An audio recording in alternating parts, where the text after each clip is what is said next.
नमस्कार, बहुत स्वागत है आप सभी का। मैं हूं आपके साथ लोकेंद्र त्यागी। आपके मुद्दे में बात छत्तीसगढ़ की। छत्तीसगढ़ में भगवान राम के नाम पर सियासी संग्राम थमता नजर नहीं आ रहा। एक तरफ कांग्रेस रामायण महोत्सव मना रही है तो दूसरी तरफ बीजेपी सवाल उठा रही है। अब केंद्रीय मंत्री अश्विनी चौबे ने कांग्रेस की राम भक्ति को ढोंग बता दिया है। चुनावी साल में सियासी लाभ के लिए रामायण महोत्सव पर भी सियासत की जा रही है। ऐसे में सवाल यह है कि राम सबके आराध्य है तो रामायण महोत्सव पर सियासत क्यों हो रही है। इसी पर करेंगे चर्चा। कुछ खास मेहमान हमारे साथ जुड़ गए हैं। सबसे पहले परिचय करा देता हूं। के शर्मा जी हैं, वरिष्ठ पत्रकार हैं। ब्रजेश नाथ पांडे जी हैं, प्रवक्ता हैं बीजेपी के। और अभय नारायण राय जी हैं, प्रवक्ता हैं कांग्रेस के। आप तीनों का बहुत बहुत स्वागत है। चर्चा शुरू करें, लेकिन उससे पहले किस तरीके से इस पूरे मामले पर सियासत गरमाई हुई है, उससे जुड़ी हुई ये रिपोर्ट आप देखिए।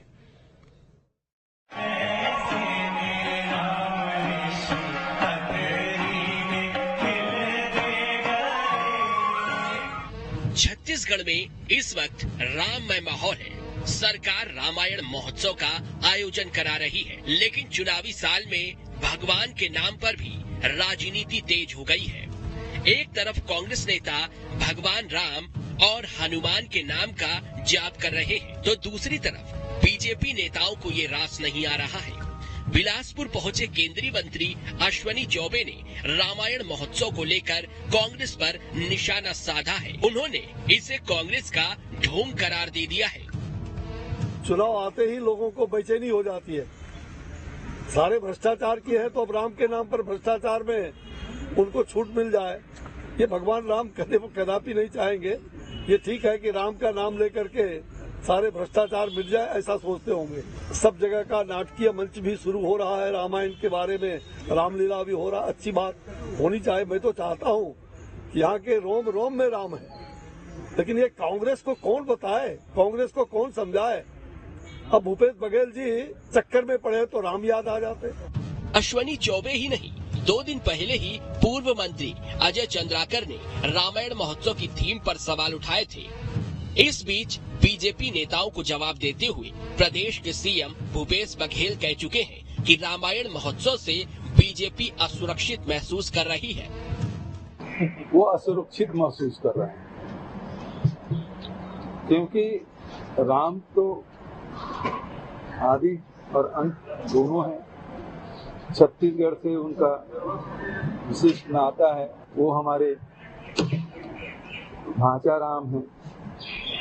हम लोग अनेक रूप में उन्हें देखते हैं, पूजते हैं, स्मरण करते हैं। सुख में, दुख में, सब में हम लोग राम का स्मरण करते हैं। ये लोग केवल चुनाव के समय और वोट के लिए राम को याद करते हैं। बता दें कि कर्नाटक चुनावों में जीत के बाद कांग्रेस की हनुमान भक्ति भी कई मौकों पर देखी गई है और रायगढ़ में रामायण महोत्सव की शुरुआत भी कांग्रेस ने सामूहिक तौर पर हनुमान चालीसा का पाठ कर किया है, तो विरोधी पार्टियों के लिए बड़ा संदेश दिया है। सीएम भूपेश बघेल भी कह चुके हैं कि हनुमान जी के गदा ने बीजेपी को चित कर दिया है। फिलहाल छत्तीसगढ़ में भगवान के नाम पर एक दूसरे पर आरोप लगाए जा रहे हैं। ऐसे में सवाल है कि दूसरों के राम राजनीतिक पार्टियों को क्यों पसंद नहीं आते हैं। Team news state. Brajesh Nath Pandey ji, बड़ी अजीब सी स्थिति है कि वैसे आप लोग सवाल उठाते हैं कांग्रेस पार्टी पर कि ये भगवान राम को मानते नहीं, ये उनके अस्तित्व पर सवाल उठाते हैं, लेकिन जब अब ये कार्यक्रम हो रहे हैं तो उन पर भी सवाल उठा रहे हैं। मतलब कंफ्यूज है क्या बीजेपी? नहीं, जी भारतीय जनता पार्टी कभी भी कंफ्यूज नहीं। प्रश्न उठाने के पीछे लॉजिक है हमारा। आज चुनाव कितने महीने बचे हैं छत्तीसगढ़ में? 5 महीना। 4.5 साल से भूपेश बघेल जी की सरकार थी ना। आपने कभी देखा रामायण महोत्सव इस तरह का जैसा भी रायगढ़ में हो रहा है? तो सवाल तो वाजिब है ना। डर किसको है? असुरक्षित कौन महसूस कर रहा है? जो राम के अस्तित्व को नकारते थे, जो राम सेतु को नहीं मानते थे, जो राम मंदिर के निर्माण में सुप्रीम कोर्ट में खड़े होकर बड़े बड़े वकील विरोध करते थे, तो प्रश्न तो इन पर उठेगा ना। और देखिए, एक कहावत है, न 3 में न 13 में। कभी राम सेतु भी कांग्रेस से बात की है। अभय जी 2 मिनट रुक जाइए, आपको अवसर आएगा। झूठ मत बोलिए आप, करेक्ट कर लीजिए। आप तथ्य बिल्कुल झूठ मत बोलिए। नारायण जी एक आप मिनट, रामायण की बात करिए ना। डिबेट एक मिनट एक एक कर नहीं, झूठ नहीं बोलेंगे हम डिबेट में। नहीं तो आप उसको काउंटर कर दीजिएगा। बीच में बोलने की आदत है आप लोग की। नहीं, आपका अवसर झूठ आएगा बोलेंगे तो मैं सुनेंगे नहीं बोलूंगा। भैया। डिबेट का मतलब नहीं है मैं झूठ आपके सुनना। अवसर में बिल्कुल नहीं बोलूंगा। आप अपने अवसर का इंतजार कीजिए सर, सीनियर व्यक्ति हैं आप, मैं सम्मान करता हूं आपका। बोलिए बोलिए लोग जल्दी से। सुनते हैं जी। तो मैं ये कह रहा था, जो लोग सुप्रीम कोर्ट में विरोध करते हैं बड़े बड़े वकीलों का राम मंदिर का, वो काल नेमी का रूप धारण करके एक आवरण चढ़ा लिए हैं अभी चुनाव से पहले। लेकिन छत्तीसगढ़ की जनता ये जानती है कि राम सेवक कौन है, राम की पार्टी कौन है, ये जान चुकी है। एक बात बताइए ब्रजेश नाथ पांडे जी, जो उद्घाटन होना है राम मंदिर का वो कब होना है अयोध्या में? जनवरी में। उसके तो उसको भी क्या ये मानकर चला जाए कि वो चुनाव से पहले हो रहा है, क्योंकि उसके बाद मई में चुनाव है। देखिए छत्तीसगढ़ का चुनाव और पूरे देश का चुनाव हर महीने, हर 2 महीने के अंदर कहीं न कहीं किसी न किसी स्टेट में होता है। फिर तो राम मंदिर का तो ऐसे तो यहाँ भी उपचुनाव है, निगम के चुनाव है, यहाँ भी तमाम तरह के चुनाव होते रहते हैं ना सर। कभी राज्यसभा का चुनाव है, छत्तीसगढ़ में हो रहा है। नहीं अगर वो लॉजिक वहाँ, यहाँ आपको वो लॉजिक नजर आ रहा है, लेकिन वहाँ नहीं नजर आ रहा है सर। ये छत्तीसगढ़ में हो रहा है ना भैया। अयोध्या का मंदिर तो राम पूरे देश का मंदिर है, जहाँ राम भक्त जी का जन्म हुआ स्थल है। तो इस कार्यक्रम में जो छत्तीसगढ़ में आ रहे हैं, क्या वो केवल छत्तीसगढ़ के कलाकार आए हैं? क्या छत्तीसगढ़ के कलाकार आए हैं इस कार्यक्रम में केवल? नहीं, बाहर के भी कलाकार आए हैं। तो फिर ये कार्यक्रम छत्तीसगढ़ का कैसे आए हैं?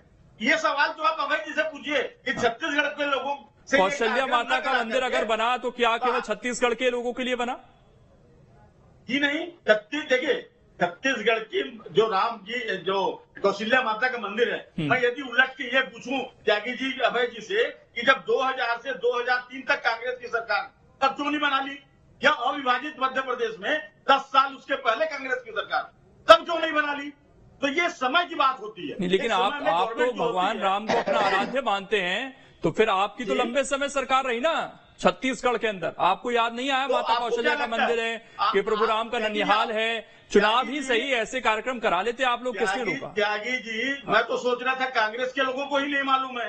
मैं बताता हूँ क्या किया 15 साल में रमन सिंह की सरकार ने।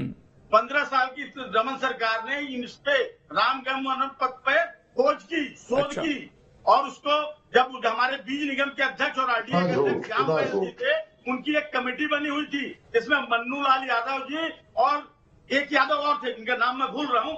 उन लोगों ने शोध करके इसको बनाया। रामकृष्ण गुप्ता जी आप दूसरों के ज्ञान पर सवाल उठा रहे हैं, लेकिन आप भी अधूरा ज्ञान लेकर आए। आपको खुद अभी चीजें याद नहीं है यहाँ पर। और दूसरी बात ये कि आपको आपके लिए तो सब चीजें पता है। आप तो कहते हैं कि हम अध्ययन करते हैं सारी चीजों का, तो शोध करने में 15 साल लग गए आपको। बहरहाल अभय नारायण जी, जो सियासत हो रही है, क्या बात चुनावी साल को देखते हुए ही इस तरह का कार्यक्रम आयोजित हो रहा है? महोदय, मैं पांडे जी को याद दिला दूं कि 18 में जब सरकार बनी भूपेश बघेल की, कांग्रेस की सरकार बनी और हम लोगों ने काम प्रारंभ किया छत्तीसगढ़ में, तो 18 में ही राम वनगमन पथ की घोषणा हो गई और उस वक्त कोई चुनाव नहीं था। लेकिन हमने ये संकल्प लिया कि कोंटा से लेके कोरिया से लेके कोंटा तक राम वनगमन पथ के जो चिन्हित स्थान है, जिनको छत्तीसगढ़ के लिखने पढ़ने वालों, जिसमें श्याम बैस जी का नाम भी ले रहे हैं, वो डॉक्टर मन्नूलाल यादव का नाम ले रहे हैं, वो इन लोगों ने बहुत शोध किया था और कई बार रमन सिंह से मिलके, श्याम बैस तो रमेश बैस जी के भाई हैं, श्याम बैस तो आरडीए के अध्यक्ष थे रायपुर के, कई बार मिलकर उन्होंने दिया। लेकिन रमन सिंह तो मस्त थे। रमन सिंह की कमीशन खोरी की सरकार, चीटफंड कंपनियों की सरकार, रमन सिंह तो जमीन से लेके आसमान तक की सड़क बना रहे थे, स्काई वॉक बनाने में मस्त थे वो। रमन सिंह को कहाँ याद था कि हमारी सत्ता जाएगी, फिर हमको भगवान राम याद आएंगे।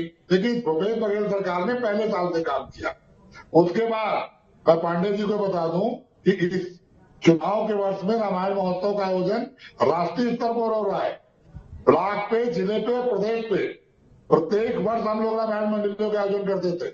छत्तीसगढ़ में नवधा रामायण की विधा एक अनोखी विधा है जो पूरे देश में लोकप्रिय है, और उन मंडलियों में आपसे प्रतियोगिता कराना, उनका आयोजन कराना, ब्लॉक स्तर पे भी, जिले स्तर पे भी और प्रदेश स्तर पे भी हर साल होता रहा है। पांडे जी को नहीं दिखा, पांडे जी को चुनाव के समय में दिखा है। और एकदम विशुद्ध रूप से मैं कहूंगा कि छत्तीसगढ़ की सरकार दो रास्ते पे काम कर रही है, एक गांधी जी का ग्राम स्वराज और एक भगवान राम का राम राज।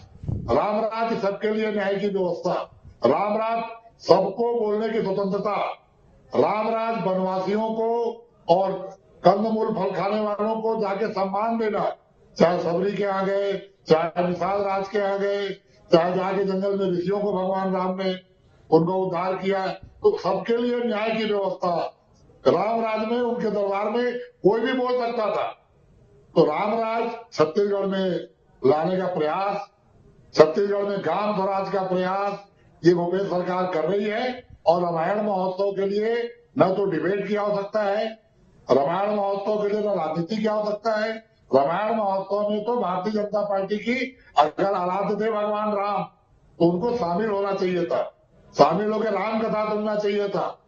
हालांकि नरेंद्र मोदी और अमित शाह को संदेश भेजते कि देश में अगर राम का और रामायण का आयोजन करना है तो छत्तीसगढ़ की तरह चलिए ठीक है। के शर्मा जी, राम के नाम पर दो पार्टी के सांसद बनने वाले, सरकार बनाने वाले लोग, आपकी नजर में क्या वो ठीक है? और ये क्या पूरा कार्यक्रम भी सियासत को देखते हुए अश्विनी चौबे जी के बयान की मैं निंदा करता हूँ। एक मिनट, अश्विनी चौबे जी बिहार से आके छत्तीसगढ़ में जो बात कर रहे हैं, ठीक, के शर्मा जी जी लोकेन जी, क्या केवल सियासत इस तरह की होनी चाहिए थी इस तरह के कार्यक्रम पर? और जबकि दूसरी पार्टी ये खुद कहती है कि हमारे तो आराध्य हैं राम, वो जिस तरह की बयानबाजी हो रही है क्या वो ठीक है? और क्या कांग्रेस पार्टी ये जो आयोजित कर रही है, सरकार जो आयोजन कर रही है, क्या केवल चुनाव को देखते हुए है? देखिए, राजनीतिक दल जो कुछ भी करते हैं उसका उद्देश्य चुनाव एक महत्वपूर्ण विषय रहता है। इसके साथ ही जन भावना से जुड़ना, जन आस्था जिनसे है उनसे जुड़ करके स्वयं को उनके साथ एक पेयर जोड़ी बनाने का एक काम होता है कि हम उसके साथ जुड़े हुए, दुख सुख में, उसके धर्म में, क्रियाकर्म में, हर चीज में जुड़े हुए ये राजनीतिक दल बताने की कोशिश करते। छत्तीसगढ़ के लोग जैसे कि बार बार बात आ रही कि भांचा राम की बात आ रही, अखंड रामायण की बात हो रही, नवधा रामायण की बात हो रही, साप्ताहिक रामायण की बात हो रही है, तो ये लगातार छत्तीसगढ़ की परंपरा, धर्म से जुड़े हुए लोग हैं। और मंदिर जैसे आप दंतेवाड़ा की बात करें, डोंगरगढ़ की बात करें, ये शिवरी नारायण की बात करें, राजिम की बात करें, तो लोग जो है धर्म से जुड़े हुए लोग हैं, धार्मिक आस्थाएं जुड़ी हुई है। मुझे ये लगता है कि राजनीति के कारण इन आस्थाओं को ठेस न पहुंचे। बेहतर काम हो रहा है छत्तीसगढ़ में, राम वनगमन का यदि काम हो रहा है, कौशल्या माता मंदिर बन रहा है, कौशल्या महोत्सव मनाए जा रहे हैं, यदि रामायण का भी हो रहा है, मुझे किसी का आपत्ति नहीं है। दिक्कत यह कि छत्तीसगढ़ में जब 96% हिंदू हैं, वहां पे आप ये सब कार्यक्रम कर रहे हैं, तो निश्चित रूप से भाजपा जो कट्टर हिंदुत्व की बात करते हुए आगे बढ़ रही है लगातार, तो वहां पे जो कहना चाहिए कि सांप्रदायिक एकता की बात करते हैं या सॉफ्ट हिंदुत्व की जो बात करते हैं, इन सबको लेकर के आगे जब राष्ट्रीय स्तर पर जाएंगे, काशी की बात होगी, मथुरा की बात होगी, तो इस तरह से क्या सभी राजनीतिक दल फिर से एक होंगे? जब इसे राष्ट्रीय स्तर पर होगी, राष्ट्रीय नेता आएंगे, जैसे आज केंद्रीय मंत्री ने जिस तरह से बात कही है, कालनेमी कहा है, तो क्या इस ढंग से जो बात होगी, कौन छद्म भक्ति कर रहा है और कौन जो है वो वास्तव में भक्त है, ये तो जनता तय करेगी। और जनता को ये सब चीज दिख रहा है।